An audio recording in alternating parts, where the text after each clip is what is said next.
Subscribe for more horror stories and comment below, where are you listening from? When Ethan transferred to Millfield University midway through the fall semester, he didn't expect much. He wasn't there for parties or Greek life. He just wanted to disappear into his books, get through his final 2 years, and move on. The school had a strange reputation, but most of it sounded like urban legend. Hidden catacombs under the science building, ghost sightings in the bell tower, the usual lore. He didn't believe any of it. After some last-minute paperwork, the housing office gave him a key card for room 104B in Prescott Hall.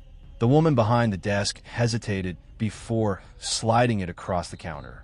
"That wing's been empty a while," she said, tapping at her monitor. "Let us know if anything's off." He figured she meant broken fixtures or faulty Wi-Fi. Prescott was one of the older dorms on campus. Red brick, ivy-covered, creaky stairs and all. When Ethan reached the 4th floor, it felt wrong. The elevator skipped the floor entirely, so he took the stairs. The moment he stepped into the hallway, the air changed. It was cold. Not like AC, cold in the way libraries get when you're alone and feel like you're being watched. The lighting flickered as he walked, but only in the middle section of the hallway. When he scanned his keycard at 104B, the door clicked open instantly. The room was spotless. Too clean, actually. The sheets were made, the drawers were empty, and a faint scent of something medicinal lingered, like antiseptic and old paper. The window had been painted shut, and there were scratch marks on the inside of the glass, like someone had tried to claw it open. Ethan chalked it up to neglect. Maybe it hadn't been used in years. That night, the first thing he noticed was the silence. Prescott Hall was supposed to be co-ed and fully occupied, but he didn't hear anyone. Not a voice, not a footstep, not even water running in the pipes. The hallway outside his room stayed dark no matter how many times he flicked the switch. At 2:04 a.m., the doorknob rattled. Not loudly, just a faint metallic twitch, like someone with cold hands tried to grip it carefully. He stared at it, heart racing, but it stopped as suddenly as it started. He didn't sleep that night. The next day, he asked a classmate about 104B. The guy squinted. "Prescott? 4th floor," he said. "Dude, that wing's condemned. They shut it down years ago after that incident." "What incident?" Ethan asked, but the guy just shrugged and walked off. Over the next week, things escalated. Every night at 2:04 a.m., something knocked. Sometimes it was at the door. Other nights, it came from the closet. Once, it came from beneath the bed. But each time Ethan turned on the lights, nothing was there. And each time he found something new. One morning, all his notebooks were stacked perfectly in a tower, with a single page torn from each and laid out like a trail leading to the closet. Another day, the mirror fogged over, even though he hadn't showered, and words appeared. You weren't supposed to find it. He went back to the housing office and demanded answers. The woman at the desk blinked at her monitor, confused. "That's strange," she muttered. "Room 104B is listed as inactive. It hasn't been assigned since 2009. She flipped the screen so Ethan could see it. There it was, status, unavailable, do not occupy. She leaned in, squinting. "Wait, why does it say the last occupant never checked out?" Ethan asked for a room change that day. They told him they'd put in the request. But that night, when he tried to leave, the key card wouldn't open the stairwell. The hallway stretched longer than usual. Doors seemed farther apart. The walls were pulsing slightly, like they were breathing. When he finally reached the dorm door, something was waiting for him inside. It wasn't visible, just a pressure, like someone standing behind the door, their mouth inches from the peephole, whispering without sound. He opened it anyway. The lights were off, but the closet was open. Not just open, empty. The back panel had been removed, revealing a narrow passage behind the drywall. A crawl space. He should have left. He should have run. Instead, he stepped closer. Carved into the frame, just above the entrance, was a line of jagged writing. "No one leaves until someone replaces you." The housing office says the room's empty now. They locked the door, sealed the closet, disconnected the power. But every now and then, a light turns on behind the window of room 104B. And if you're walking by around 2:04 a.m., you might hear a knock. Just once. Then nothing, as if the room is waiting. Everyone on the third floor of Ashburn Hall knew the vents made noise. At first, it was easy to dismiss. An old dorm building on a damp campus, thin walls, creaky pipes.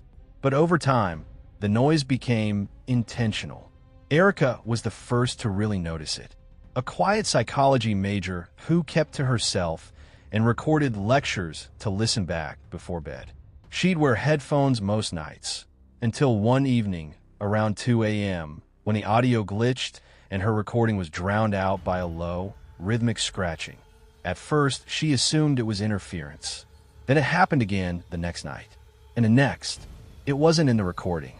It was in her room, coming from the vent above her desk. She didn't panic. Not yet. She climbed on her chair and peeked in with her phone flashlight. Dust. A few strands of hair caught in the grate. Nothing else.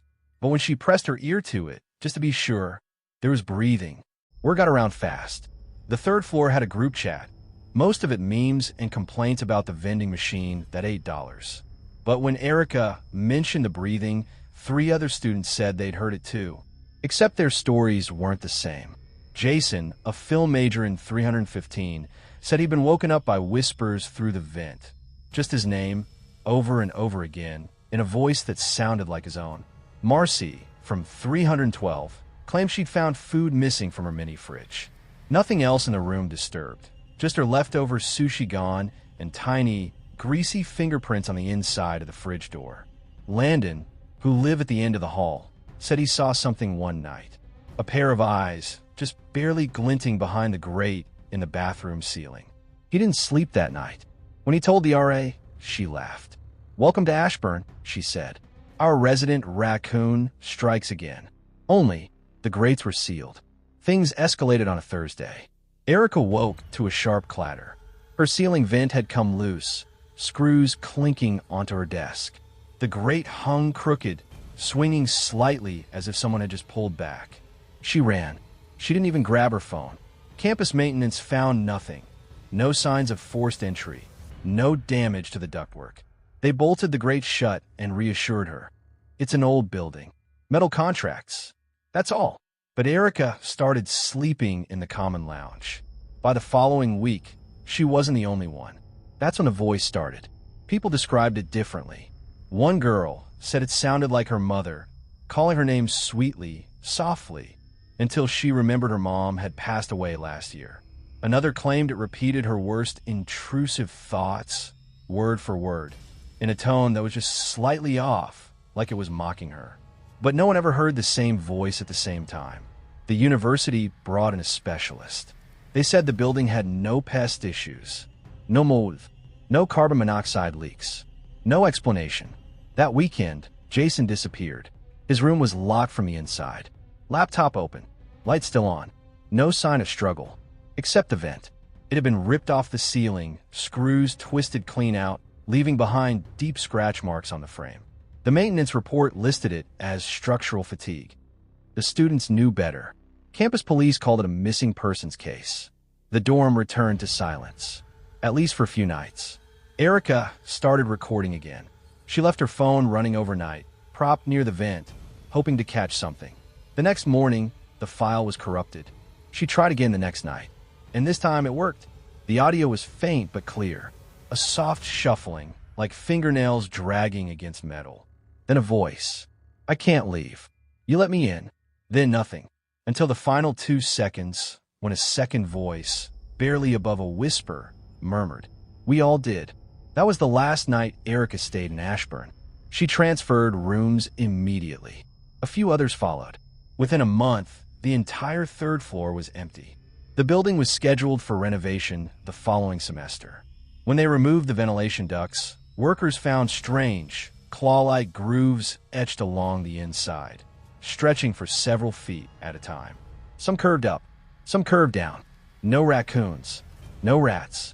But in the main shaft near the third floor, they found a nest. Clumps of hair, twisted food wrappers, a pair of student ID cards. One of them belonged to Jason. The other was blank, just the imprint of a face, mouth slightly open. I didn't think college would be scary. Stressful? Sure. Overwhelming? Absolutely. But scary? Not in a horror movie way. That changed the night I met Devin. He was already moved in when I arrived. Half the room unpacked with meticulous precision. Every shirt on matching hangers. Every book perfectly aligned. Even the sheets on his bed were tucked military style. He greeted me with a nod. No smile. No small talk. Just a nod. Said his name was Devin, a sophomore majoring in something analytical like applied mathematics. Then he put his headphones back on and stared out the window. It wasn't raining, but he looked like he was watching something fall. I didn't think much of it at the time. Some people are just quiet. But I noticed something strange that very first night. He didn't sleep. Not like he stayed up late. I went to bed around midnight. Woke up at 3 a.m. to use the bathroom. And Devin was still sitting at his desk. Not moving. Not typing. Just sitting. Eyes wide open. Staring at his turned-off computer screen. I thought maybe he fell asleep with his eyes open. Weird, but possible, right? But it kept happening. Every night. He never got into bed.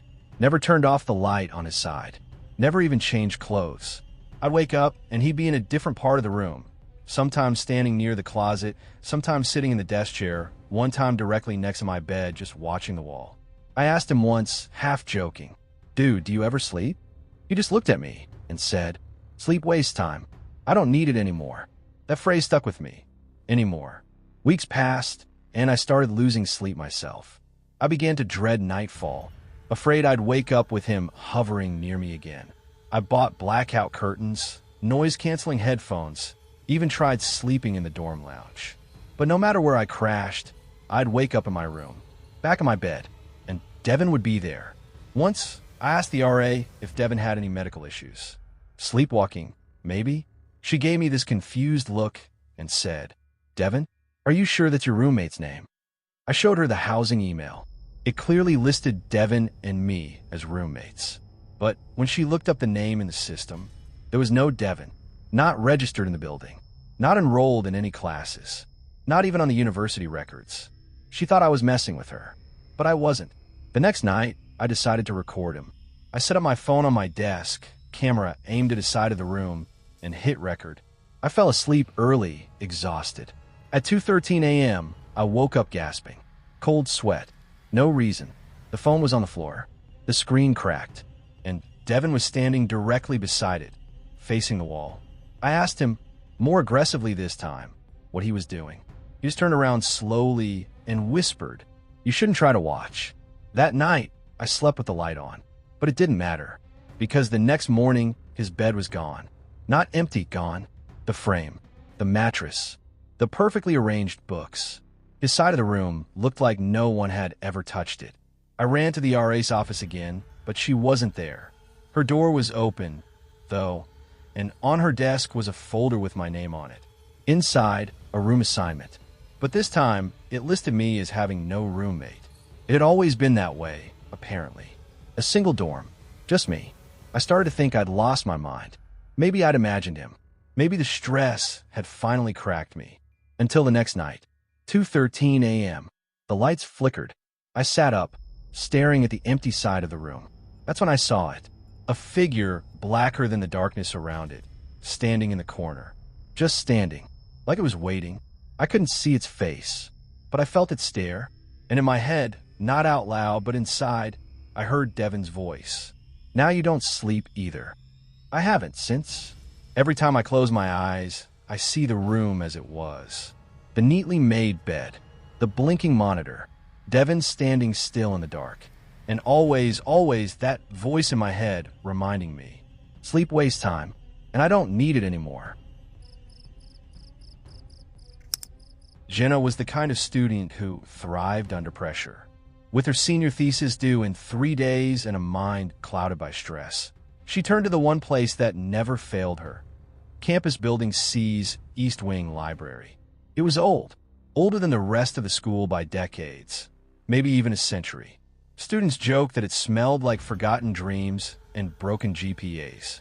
But it was quiet, isolated, open 24 hours during finals week. And on that particular Tuesday night, Jenna had it all to herself. She took her usual spot on the 3rd floor near the philosophy section, facing a row of tall, dust-lined windows. The silence was so complete, it almost rang in her ears. For hours, all she heard was the scratching of her pen, the hum of the radiator, and the occasional creak of shifting wooden shelves. Until, around 2:47 a.m., she heard it. A whisper, faint, barely more than breath, coming from somewhere deeper in the stacks. She froze, her pen midward. It hadn't come from her imagination. She knew the sound of imagination. This was something real. A syllable, maybe two. Nothing she could understand. She waited, held her breath. Nothing. Convincing herself it was a pipe or some strange draft, she went back to work. But then it happened again, closer this time. S-H-H-H-H-H-H-H. Can't let them know. Jenna stood up quickly, her chair screeching across the tile. "Hello," she called, her voice slicing the silence. No answer. She walked slowly into the stacks, phone flashlight in hand. Each row was darker than the last, the overheads dimming automatically after hours. As she passed the political science section, she saw it. A book lying open on the floor. It was an old copy of the History of Surveillance in Eastern Europe. Oddly specific, definitely not hers. She knelt down to pick it up, and as she touched the page, the whisper came again, louder this time, right behind her ear. "They're watching." She spun around. No one, not even a draft. Goosebumps prickled her arms, and she bolted back to her desk, stuffed her papers into her bag, and power walked to the stairs. But when she reached the stairwell, something was off. The door wouldn't open. It wasn't locked. There was no lock. But the handle wouldn't budge, as if something heavy was braced against the other side. She tried the elevator. Dead. Tried calling someone. No signal. The whispers returned, every few minutes, from different sections of the library. Sometimes they were gibberish. Sometimes they sounded like her name. Once, she heard what sounded like her father's voice, but he'd been dead for 2 years. That's when the lights started flickering. She decided to make a run for the emergency exit at the far end of the floor, but as she turned the corner, she stopped cold. There was someone standing at the end of the hallway. Not walking, not moving, just standing, head tilted, arms limp, a shadow that didn't belong. Jenna slowly backed away, heart pounding in her throat. She ducked into the poetry aisle and waited, listening. But instead of footsteps, she heard pages turning. Hundreds of them, all around her, pages flipping at once, books rattling on shelves. And then, laughter, childlike, echoing. Wrong. She looked down and realized her bag was gone. In its place was a book, a black, leather-bound tome with no title. Only one word written on the spine in dried ink. Stay. Against her better judgment, Jenna opened it. Inside were handwritten pages, dozens of them. Each one described a different student. Names, majors, graduation years. All familiar. All missing persons reported in the last 5 decades. Some of the names had been crossed out. Some had entries written in what looked like blood. And on the very last page, it was blank, except for one sentence, written in small, delicate cursive. "Welcome, Jenna Harper. We've been waiting." She dropped the book and screamed. That's when the whispers stopped. All of them. Silence rushed back in like a vacuum. And then, a single knock. It came from inside the nearest bookshelf. Just one, then another behind her, then another, and another, knocking from inside the shelves. Panic took over. She sprinted back through the aisles, retracing her path. She passed the copy of the surveillance book, still open. This time, a line was underlined in red. Some systems don't record. They remember. The stairwell door opened with no resistance this time. She didn't look back, didn't wait for the elevator. She ran all the way down the emergency stairs and into the cold night air. Campus security found her hours later, wandering near the student center in a daze. She couldn't remember how she'd gotten there. When asked what happened, she said, "The library watches you back." She dropped out the next week. Campus officials said the 3rd floor of Building C's library was undergoing renovation. But students swear it's more than that. No one's allowed up there anymore. Not because of safety, but because at night, you can still hear someone flipping pages that no one's holding. And if you listen closely, you'll hear your name whispered next. It wasn't unusual for students at Crestwood University to skip class. But when professors started vanishing, that was different. Dr. Elric Mallory was a tenured philosophy professor, quiet, brilliant, and a little off-putting in a way most couldn't define. He always wore the same brown corduroy jacket, carried a cracked leather briefcase, and never seemed to blink enough. But his lectures? They were captivating. Every Thursday night, Room 204 in the Liberal Arts Hall filled with students eager to hear his deep dives into existentialism, time theory, and what he ominously called the illusions of memory. For the first half of the semester, Dr. Mallory was consistent. Never missed a class, never strayed from his peculiar cadence. But one evening, midway through the term, he didn't show up. Students waited. 10 minutes passed. Then 20. A TA entered the room and simply said, "Class is canceled. Dr. Mallory's been placed on leave." No further explanation. It might have ended there. Professors come and go, right? Except two students from that class, Ashley and Nolan, noticed something strange. Their notes from the previous week's lecture were gone. Not just misplaced, missing from their laptops entirely. The lecture wasn't on the school server either. The university system showed no record of a class held that evening. The syllabus had skipped over that date entirely, as if it had never happened. Out of curiosity, Ashley visited Dr. Mallory's office the next day. The door was open. The lights were on. His coat was still hanging over the chair. But the room felt off. The air was thick, humid. The clock on the wall ticked, but the hands were moving backward. She checked her phone, 3:13 p.m. When she looked back at the wall clock, it also read 3:13 p.m. But now the ticking had stopped. Then she saw it, written in small chalk letters on the blackboard behind his desk. "We are all missing. Most just don't know it yet." She backed out of the room slowly. When she told Nolan what she saw, he looked pale. Because that morning, he'd had a dream. Dr. Mallory was in it, standing at the front of an empty lecture hall, speaking in reverse. Every word echoed, like it was bouncing off the walls of Canyon. The next day, Ashley was gone. Campus police said she withdrew from the university, packed her things, left a one-sentence note. "He's not gone.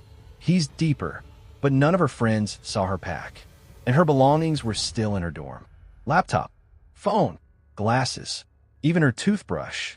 Her roommates swore she went to bed the night before.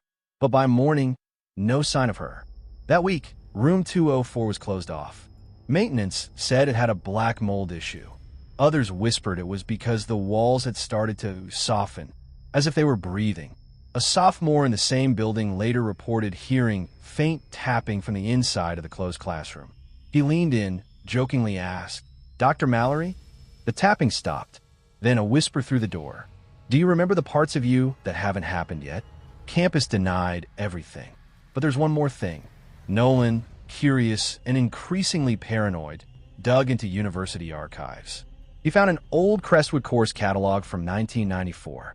It listed a professor of metaphysics, Dr. Elric Mallory. Same name, same room number, same photo, except it was labeled, "Presumed deceased, 1997, disappeared during lecture," and written in pen beside the listing, underlined 3 times. "Do not reopen room 204. It was supposed to be a simple makeup session, an extra 3 hours log for a mist lab. The kind of boring task that most biology majors eventually face. For Nadia, a second-year student with perfect attendance and an even more perfect GPA, staying late in the life sciences building didn't seem like a big deal. Until the lights started flickering, and her key card stopped working, and she realized she wasn't alone. The lab was empty when she arrived. Room 204, Advanced Cell Biology, was sterile and silent, just how she liked it. It smelled like ammonia and old textbooks. The humming of freezers, the rhythmic ticking of equipment. It all created this white noise lullaby that helped her focus. By 8:43 p.m., the hallway motion lights had already gone dark. She assumed everyone else had left. Nadia kept her head down, taking microscope slides out of storage, labeling petri dishes, logging her work. Typical stuff, until a faint sound interrupted the stillness. Tap, top, top. It came from the door. At first, she ignored it, but then it happened again. Tap, talp, talp. She looked up. The glass panel on the door showed nothing. The corridor was pitch black. She thought maybe it was the janitor, but something felt off. She walked over, pulled the door open, and the hallway was empty. No carts, no cleaning supplies, no footsteps fading into the distance. Just silence. She returned to her station. Logged the time, 9:07 p.m. When she glanced back at the door, something had changed. A sticky note, bright yellow, stuck to the window from the outside. It read, "You're not alone." She laughed nervously, assuming it was a prank, maybe one of the grad students from the adjacent lab. She opened the door again. No one there. No more notes. Just the echo of her own breath. She tried to shake it off, but that creeping sensation settled in. The sense of being watched. The kind you don't question until it becomes undeniable. That's when the lights went out.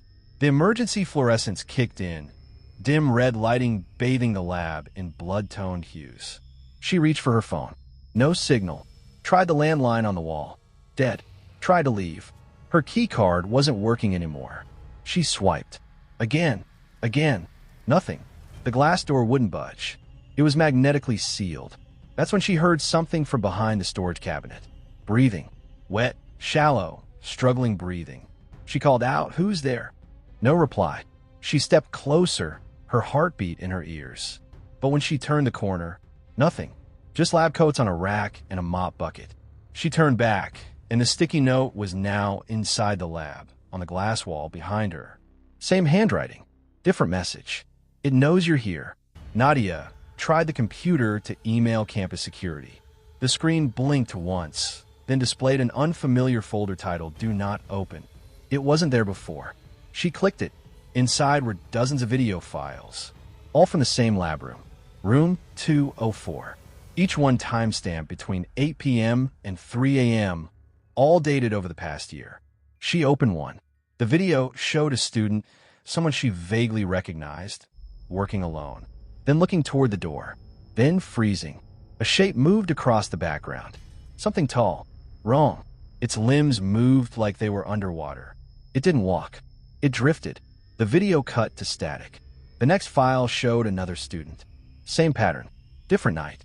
Different ending. The last frame showed their face, mouth open, eyes empty. Nadia slammed the laptop shut. But her reflection on the black screen was not alone. Something moved behind her. Slow. Intentional. But when she turned, nothing. She grabbed her bag, ran to the emergency exit, pounded on the steel. Still sealed. She heard a click. The lab lights blinked once, then came back on. Bright. Normal. The keycard reader beeped green. The door unlocked. She bolted. The next day, she reported the incident. Security reviewed the footage. There was no sign of anyone entering or leaving the lab that night. No sticky notes. No files. The folder she clicked was gone. The computer log didn't even show it was ever powered on. But there was one strange detail. The security feed did show Nadia in the lab. Except she wasn't alone. A tall, dark shape stood at the back of the room, motionless, watching her for hours. And when she left, it didn't move. It just disappeared. When Daniel transferred to Hartwell University, he didn't know much about campus life, just that it was old, prestigious, and a little too proud of its traditions. He was an introvert, the kind who sat in the back of class and rarely raised his hand.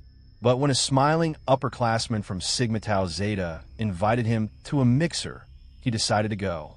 The house was ancient, more stone than wood, with ivy choking the bricks and windows warped from age. Inside, it smelled like cheap cologne and candle smoke.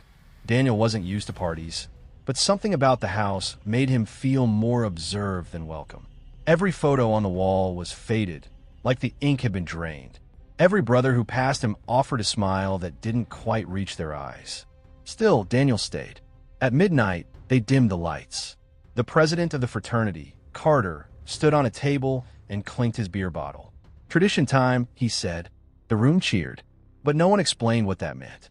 Daniel was led, blindfolded, down a narrow staircase into the basement. The air grew colder with every step. He expected laughter, maybe some dumb hazing stunt. but the silence was suffocating. When the blindfold came off, Daniel was standing in a stone basement lit by a single red bulb. Around him, 7 brothers in robes formed a circle. In the center was a wooden chair, carved with strange symbols. Beneath it, a ring of salt surrounded what looked like an old mirror lying flat on the floor. Carter spoke calmly. "Sit in the chair. Look in the mirror. Don't look away, no matter what you see." Daniel almost laughed, thinking it was a joke. But something about the way Carter stared at him, calm, too calm, froze the humor in his throat. He sat.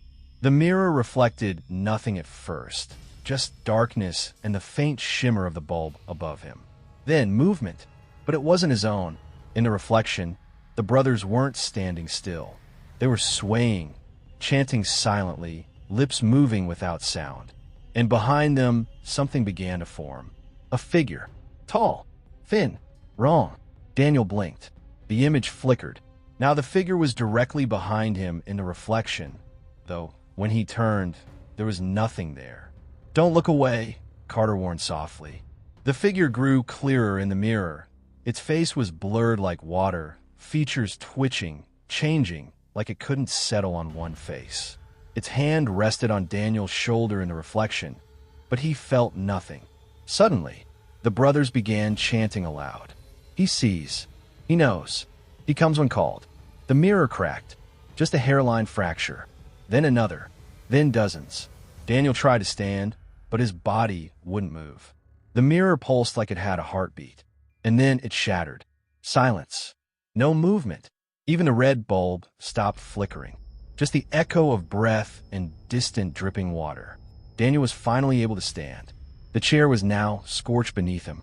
The salt circle had turned black, and the mirror was gone. No glass. Just a void. A hole in the floor that didn't reflect light. The brothers stepped forward and helped him out of the chair. Carter smiled. "You did well. You're one of us now." Daniel left that night, shaken but unsure of what had happened. Maybe it was just an elaborate prank. A fraternity scare tactic. Nothing more.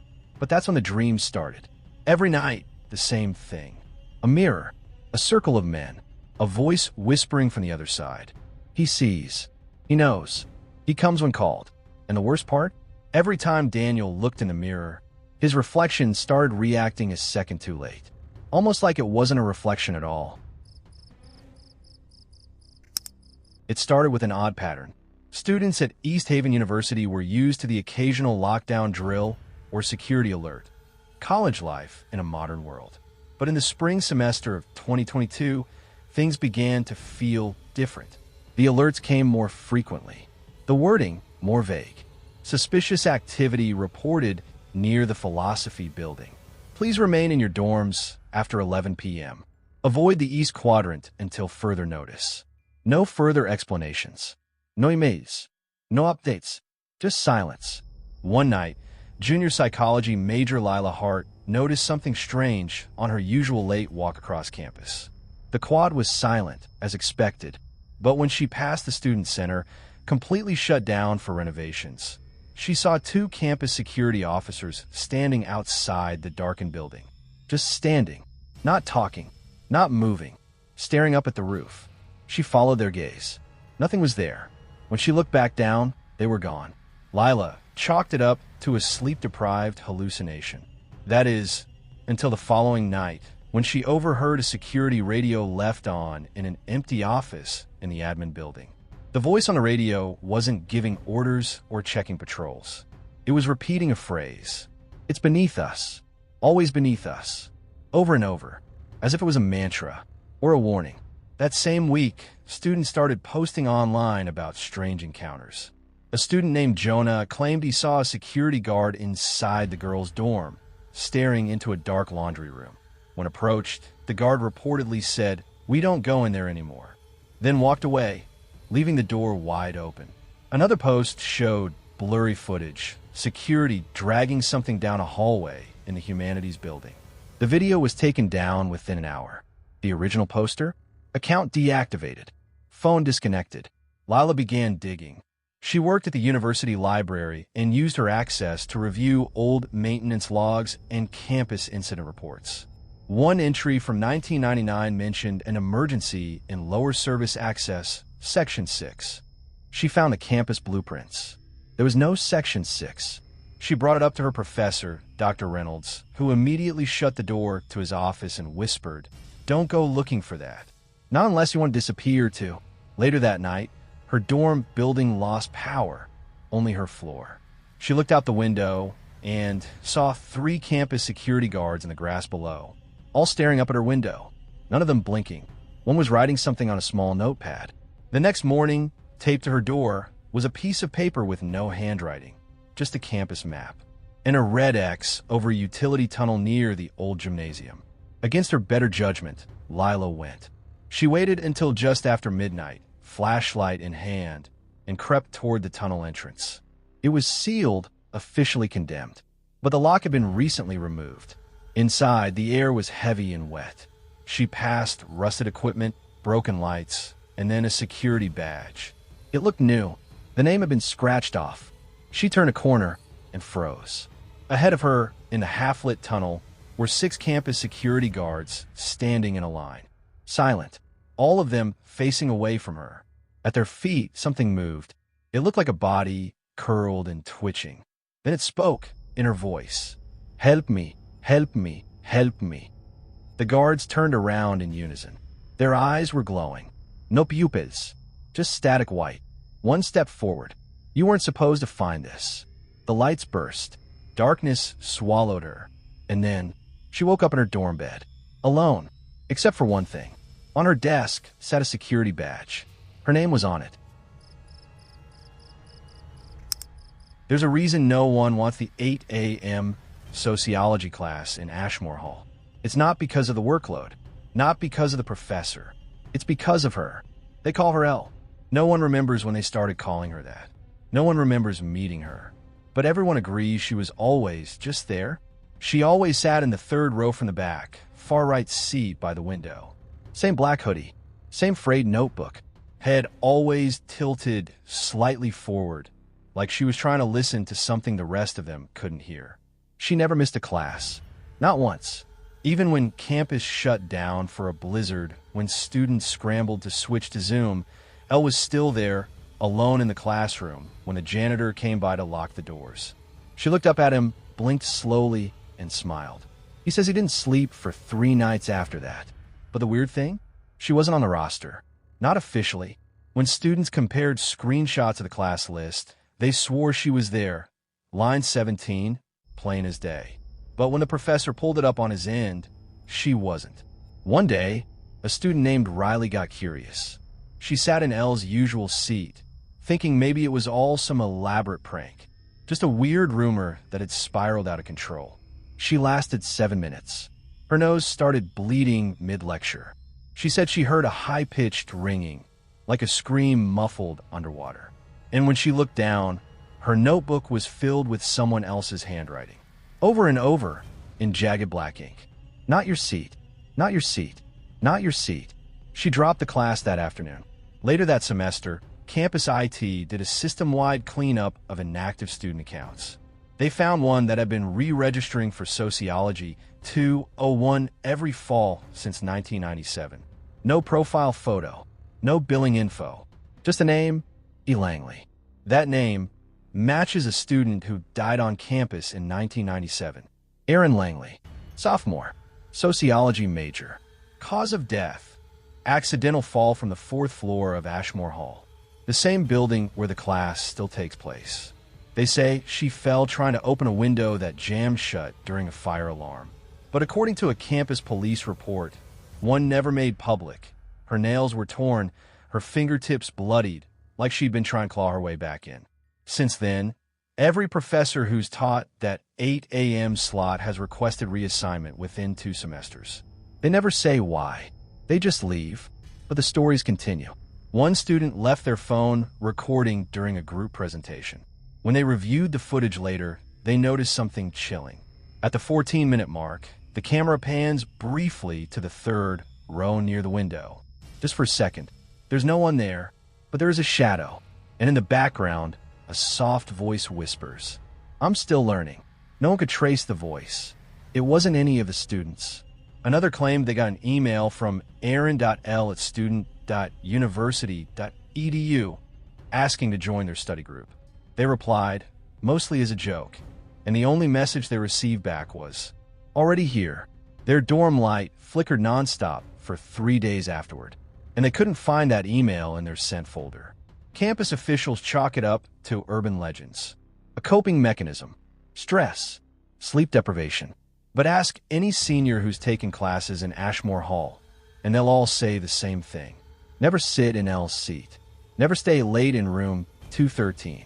And if someone you don't recognize asks to borrow your notes, don't turn around, because some students never graduate. Some just keep coming back, again and again, until they've finally learned everything. The week she vanished, the campus was unusually quiet. Finals had turned the dorms into ghost towns, the library into a 24/7 panic bunker. Students moved like shadows, buried in caffeine and notes, barely noticing each other. It was easy to slip between the cracks, just like Emily did. She wasn't the type you'd expect to go missing. Straight A student, anthropology major, dorm RA, the kind of person who always knew the rules, but didn't care about breaking them if it meant helping someone else. On Monday, she handed in her last paper, an independent research thesis titled, Urban Mythology and the Persistence of Modern Ritual. It was weird, even by anthropology standards. She focused on college legends, the kind whispered during orientation week. Don't step on the seal, don't look into the fourth floor mirror after midnight, don't study in the old observatory alone. Emily didn't just write about them. She investigated them. Her friends said the paper had started as a joke. But by the end of the semester, she wasn't laughing. On Tuesday, she was last seen heading into the library's restricted archives, a wing most undergrads didn't even know existed. She told a classmate she needed source material, then disappeared into the stacks. No cameras covered that floor. The university claimed it was under renovation. But when security checked the next morning, there were no signs of her. Just her backpack, resting neatly in a chair beside an old microfilm reader. Her phone was still inside. She never checked out. She never came back. At first, people assumed she had a breakdown. Finals week pressure, maybe, but her roommate said Emily had seemed calm, focused, like someone following instructions too carefully. Then came the emails.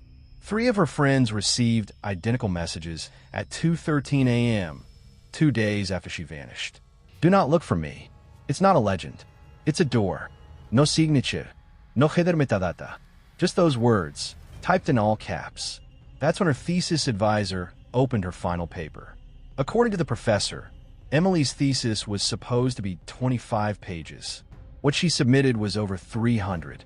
It included transcripts of interviews no one remembered giving, sketches of campus buildings marked with ancient runes, and grainy photocopies of ritual circles supposedly used during the university's founding in the 1800s.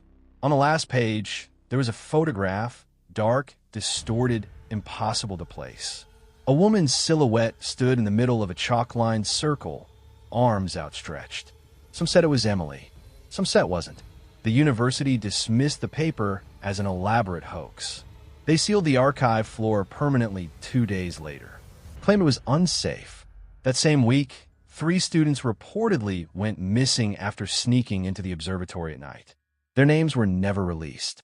Those who knew Emily say she had become obsessed with a particular legend. One even the seniors refused to joke about. They called it the night door. It wasn't a place. It was a time. 2:13 a.m. during finals week, the boundary between thought and memory, sleep and silence, wears thin.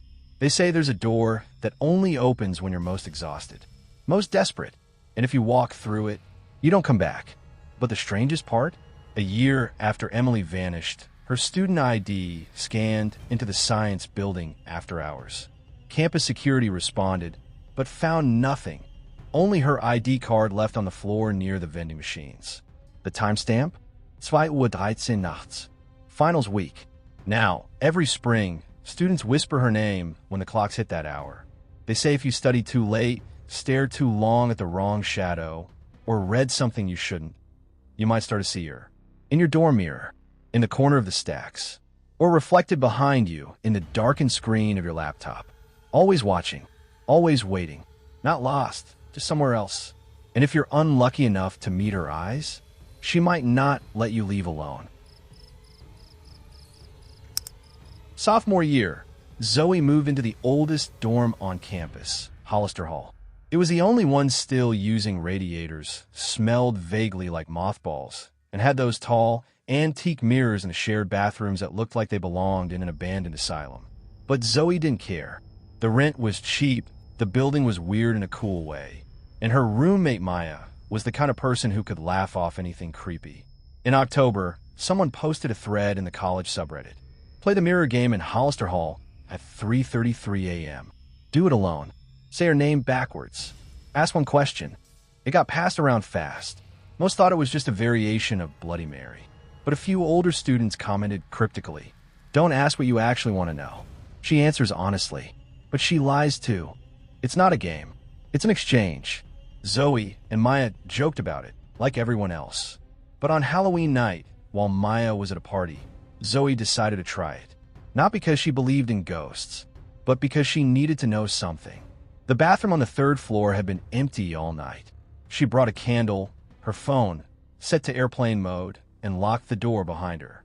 The mirrors stood opposite the stall doors, tall and warped just enough to make reflections feel slightly off. She lit the candle and whispered the name from the thread. Aurelia, 3 times, then backward once. "Hey there." Nothing happened. She almost laughed, but then the temperature dropped. The flame flickered, then steadied. Her reflection didn't. It froze. Zoe blinked. She moved her hand, but the reflection didn't follow, still staring directly into her eyes with a faint, knowing smile. Then the reflection spoke, not aloud, but in her mind, like a thought that wasn't hers. "Ask it, but know the cost." Zoe whispered, "Will he ever love me back?" Silence. Then the reflection's smile widened. "Yes." A pause. "But not as you are." Suddenly, the candle blew out. When Zoe turned to leave, the mirror warped back to normal, as if nothing had happened. Maya returned around 4 a.m., drunk and laughing. Zoe didn't tell her what she did. But the next day, something strange happened. Brandon, the guy Zoe had been crushing on for a year, texted her. Out of nowhere. He wanted to get coffee. Zoe chalked it up to coincidence. But then it happened again. And again. A week later, they were officially dating. At first, it felt like a dream. Brandon was suddenly attentive. Sweet. Obsessed, even. But it was the way he looked at her that unsettled her. Like he was watching someone else. Maya noticed it first. "You've changed," she said one night. "You're quieter, duller, like you're half asleep." Zoe didn't know how to respond. She'd been feeling tired, yes, but also hollow. Things she used to enjoy felt empty. Food had no flavor. Music was noise. And every time she passed a mirror, her reflection lagged just a second behind. One night, as she brushed her teeth, her reflection smiled before she did. Zoe recoiled, then laughed it off. But deep down, she remembered the line. "Not as you are." It escalated in early December. Brandon became possessive. He stopped going to class. He showed up outside her dorm at random hours. And his eyes, once warm, now looked hungry. Not for her body, but for something deeper, like he was feeding off her attention. One night, Zoe woke up at 3:33 a.m. She was standing in front of the mirror, but she hadn't gotten out of bed, and her reflection wasn't her. It was the version of her that hadn't played the game. Lively, bright-eyed, awake. Zoe reached out. The reflection didn't. Then a whisper from the glass. "This is what you gave away." Terrified, she confided in Maya, finally telling her everything. Maya listened, eyes wide, then whispered. There's a reason that post got deleted. Turns out, it wasn't just an urban legend. Campus lore went back years. Students had played the game before. Some got rich. Some got love. Some disappeared entirely. All of them changed, and none of them could explain how. Maya found something else, an old comment from a deleted user archived in a paranormal forum. The mirror doesn't grant wishes. It trades lives. It doesn't take your soul, just the better version of you, the one you should have been. Zoe realized she hadn't been loved for who she was. She'd been replaced by a shadow of who she could have become if she'd never asked. She tried to undo it. On the last night of the semester, she went back to the mirror at 3:33 a.m. She lit the same candle, whispered the name backward again. This time, the reflection wasn't her at all. It was waiting, smiling. Zoe begged to take it back, to undo it, to go back to being herself. The reflection leaned in. Its mouth moved, but this time, no words came. Instead, Zoe began to cry, quiet, broken sobs, until the reflection blinked. Once, then turned its back to her and walked out of frame. The mirror went black. When she looked again, there was no reflection at all. Just an empty bathroom and a candle burning silently, like nothing had ever happened. Zoe dropped out the following semester. No one heard from her again. Maya sometimes tells the story during campus ghost tours, but she never reveals her old roommate's name. She just ends it with a warning. Never ask the mirror what you really want to know, because if it answers, you'll never know if you're the one who stayed. It started after my Thursday evening class. Philosophy of Consciousness, 6:30 p.m. to 9:15 p.m. One of those seminars where everyone pretends they've read the assigned Nietzsche, while secretly just hoping the professor forgets the quiz. That night, he was covering the illusion of self, how we may not actually exist in the way we think we do. The concept was unsettling, sure, but it was his final words before dismissing us that stuck with me. If identity is a construct, then who is watching when your mind goes quiet? We all laughed awkwardly. Typical cryptic professor behavior. I stayed behind a few minutes to ask about the reading for next week. By the time I left, the hallway was empty. The corridor lights were flickering, something they've been doing for months without maintenance stepping in. As I turned to head down the east stairs, I noticed something. There was someone behind me. Not close, maybe 30 feet. But there, a guy in a black hoodie, standing so still it looked unnatural. He wasn't a classmate. I was sure of it. I kept walking, telling myself it was nothing. Late-night classes attract all kinds. I reached the bottom of the stairs, turned the corner, and there he was again. Closer now. Same posture. Same lack of movement. Like he hadn't walked, just appeared. I didn't say anything. Just quickened my pace and left the building. But the feeling didn't go. Underscore.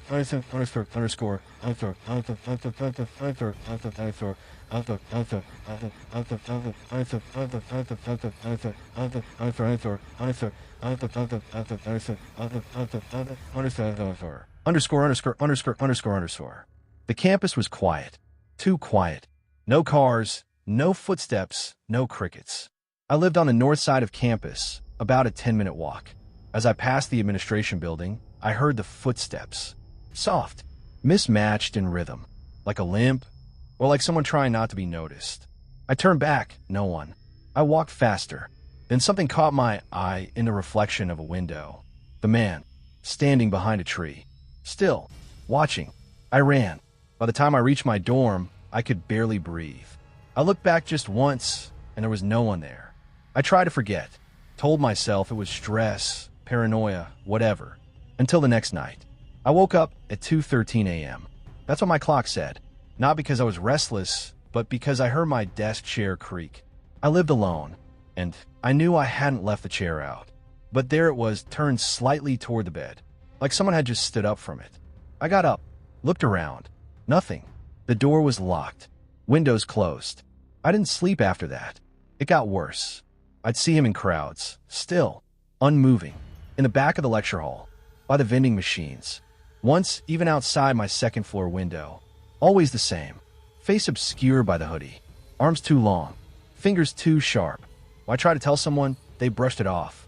Even my professor just gave me a look and said, "Maybe what's watching has taken an interest." That was the last time I went to class. One night, I decided to confront it. I set up my phone to record my room overnight. I turned off all the lights, laid in bed, and forced myself to keep my eyes shut. But I didn't sleep, because I heard him come in. I never heard the door open, just the sound of something sliding into the room. Not footsteps, more like skin dragging across carpet. Then the chair creaked, then whispering. Not words, not language, just breath and noise. I kept my eyes closed, fists clenched. I counted every second, until it stopped. The next morning, I checked my phone. The video showed me asleep. Then, around 2:13 a.m., the feed went black. Just static, but right before the static, one frame. Only one, of a figure crouched inches from my bed, head cocked sideways, grinning. I moved out the next day, dropped the class, deleted the footage, but sometimes I still see him, in reflections, in dreams, or when the room goes quiet and I feel the weight of being observed. Not by a person, by the thing that followed me from the lecture hall. The thing that heard the professor say, if identity is an illusion, then who's watching when your mind goes quiet? Every university has its urban legends, but at St. Bellamy's, an old ivy-draped liberal arts college tucked deep in the woods of Vermont, one story wasn't just whispered. It was strictly avoided. Students called it the Screaming Room. East Wing, 3rd floor. Room 329. And after what happened to Aaron, it was never mentioned again. Aaron was a second-year architecture student. Quiet, practical, not the type to fall for ghost stories. He didn't believe in curses, hauntings, or anything that couldn't be explained with blueprints and building codes. Which is probably why he didn't hesitate when the school offered him a free single room after a random housing reshuffle. He was told the room had recently been vacated, that it needed an extra set of eyes to report structural issues. They never told him why the previous student had transferred in the middle of the semester, or why the RA handed him the key without making eye contact. Room 329 looked ordinary at first glance, a bit colder than the others, too quiet, but Aaron chalked it up to old insulation and thin walls. It wasn't until the third night that he noticed something off. At exactly 2:43 a.m., a faint sound echoed from inside the room. He described it later as a kind of low wail, almost like a kettle boiling far off in the distance. It lasted 17 seconds, then silence. He thought maybe it was the pipes, but it came again the next night. Then again, always at 2:43 a.m., always lasting exactly 17 seconds. Each time, it grew a little louder, a little closer. Aaron started recording it. But when he played the audio back, there was nothing. Just the soft hum of the radiator and the occasional creak of floorboards. He asked his neighbor across the hall if they'd heard it. They looked confused. "There's no one in that room, man," they said. "You're still in 327, right?" That's when Aaron realized something terrifying. The door to 329 was across the hall. The room he'd been given, the one with the key, had no number on it. Just faint scratch marks where a plaque might have been. And that night, the screaming began. No longer a faint wail. This time, it was violent, desperate, a full-body scream, like someone trapped on the other side of the wall, clawing to get out. Aaron leapt from his bed and threw open the door to the hallway. Silence. No one outside. Lights flickering overhead. Every other room dark. He reported it to campus housing the next day. They assured him it was probably a stress-induced auditory hallucination. Finals were approaching. After all, that night, Aaron stayed awake, phone in hand, ready to record.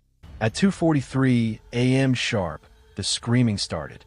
This time, it came from inside his closet. He stood frozen as the doorknob turned on its own. It clicked open just enough to reveal blackness beyond the crack. No clothes, no shelving, just empty dark. Then a voice. Soft, ragged, barely a whisper. "Close the door. Don't let it see you." He slammed it shut and ran. Aaron moved out that same night, taking only his laptop and wallet. When campus security entered the room the next morning, they found all his belongings still in place, but the closet door was missing. Not open, not damaged, gone. A smooth wall stood where it once had been. Aaron withdrew from the semester and wouldn't speak about what he experienced. But one detail leaked out through a friend. He'd received an email at 2:44 a.m., the minute after the screaming, sent from his own student address. No subject, no message, just one attached image. A blurry photo taken from behind someone standing at a closet, staring in. And a timestamp in the corner? 2:43 a.m. Analysis and hidden layers. The screaming room isn't just haunted. It may exist in a psychological loop, a spatial anomaly that preys on perception, memory, and fear. Aaron's mistake wasn't staying in the room. It was accepting its logic. Rooms like this often behave like sentient entities, latching onto individuals who try to define them.